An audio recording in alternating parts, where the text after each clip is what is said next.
لا الہ الا اللہ لا الہ الا اللہ۔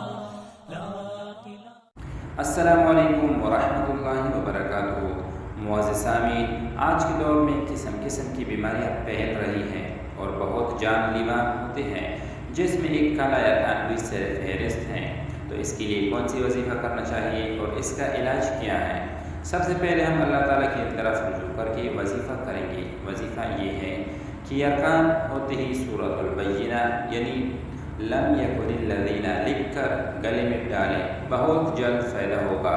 یہی صورت بار بار پڑھ کر مریض پر دم کریں اور پینے کی چیزوں پر دم کر کے پلائیں، انشاءاللہ تعالی مرض جاتا رہے گا۔ سورہ طٰہٰ کی ابتدائی 8 آیات 7 بار پڑھ کر 7 روز تک صبح و شام دم کریں، انشاءاللہ تعالی فائدہ ہوگا۔ اس کے بعد علاج، یہ ایک پودا ہے جو دیہاتوں میں کافی تعداد میں پایا جاتا ہے، اسے آگ آخون بھی کہا جاتا ہے۔ اس کا دودھ 2 قطرے 1 گھنٹہ روزانہ نہار منہ پاؤں کے تلوں پر لگائیں۔ 1 ہفتہ یہ عمل کریں، انشاءاللہ انسولین کا خاتمہ ہو جائے گا۔